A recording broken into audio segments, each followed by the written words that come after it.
ಕೊಪ್ಪಳ ಜಿಲ್ಲೆಯ ಗಂಗಾವತಿ ನಗರದಲ್ಲಿ ಅಗ್ನಿ ಅವಘಡ ಸಂಭವಿಸಿದೆ. 4 ಜನರ ಜೀವ ಉಳಿಸಿದೆ ಸಾಕು ನಾಯಿ. ನಾಯಿ ಜೋರಾಗಿ ಬೊಗಳಿದ್ರಿಂದ ಮನೆಯಿಂದ ಹೊರಬಂದಿದೆ ಇಡೀ ಕುಟುಂಬ. ಮನೆಯಿಂದ ಹೊರಬಂದು ಜೀವ ಉಳಿಸಿಕೊಂಡಿದ್ದಾರೆ ಕುಟುಂಬದ ಸದಸ್ಯರು. ಹುಲ್ಗಣ್ಣ ಮೇದಾರ್ ಕುಟುಂಬದ ಜೀವ ಉಳಿಸಿದೆ ಅವರ ಸಾಕು ನಾಯಿ. ಕಳೆದ ರಾತ್ರಿ ಶಾರ್ಟ್ ಸರ್ಕ್ಯೂಟ್ನಿಂದ ಹೊತ್ತಿಕೊಂಡಿದ್ದಂಥ ಬೆಂಕಿ, ನಂತರ ಸಿಲಿಂಡರ್ ಸ್ಫೋಟದಿಂದ ತೀವ್ರವಾಗಿದ್ದಂಥ ಬೆಂಕಿಯ ಜ್ವಾಲೆ. ಹಾಗೆಯೇ ಸುತ್ತಮುತ್ತಲಿನ ಮನೆ ಅಂಗಡಿಗಳಿಗೂ ಕೂಡ ವ್ಯಾಪಿಸಿಕೊಂಡಿತ್ತು ಬೆಂಕಿ. ನಾಯಿ ಜೋರಾಗಿ ಬೊಗಳಿದ್ರಿಂದ ಮನೆಯಿಂದ ಹೊರಬಂದಿದ್ದರಿಂದ ಕುಟುಂಬ ಕೆಲವೇ ನಿಮಿಷಗಳಲ್ಲಿ ಹುಲ್ಗಣ್ಣ ಅವರ ಮನೆ ಬೆಂಕಿಗೆ ಆಹುತಿಯಾಗಿದೆ. ನೋಡ್ತಾ ಇದ್ದೀರಿ ದೃಶ್ಯಾವಳಿಗಳಲ್ಲಿ ಅವರ ನಾಯಿ ಜೊತೆ ಅವರ ಕುಟುಂಬಸ್ಥರು ಕೂಡ ಇದ್ದಾರೆ. ಇಡೀ ಮನೆಯ ಜೀವಗಳನ್ನು ಉಳಿಸಿದಂಥ ಒಂದು ಕೃತಜ್ಞತೆ ಆ ನಾಯಿದು.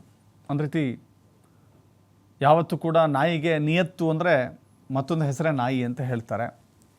ತನ್ನನ್ನು ಸಾಕಿದಂಥವರ ಋಣವನ್ನು ತೀರಿಸಿದೆ ನಾಯಿ.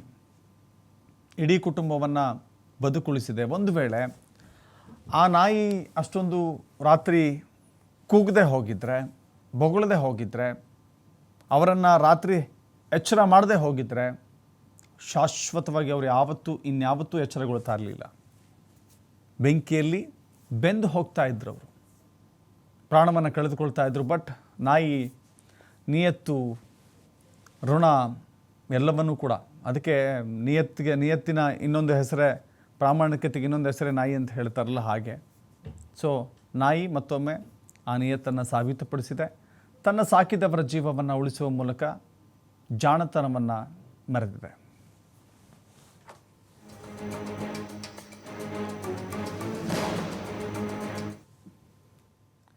ಇದು ಇವರಿಗಿನ ಪ್ರಮುಖ ಅಪ್ಡೇಟ್ಸ್. ನೋಡ್ತಾರೆ TV5, ಇದು ವಾಸ್ತವದ ಪ್ರತಿರೂಪ.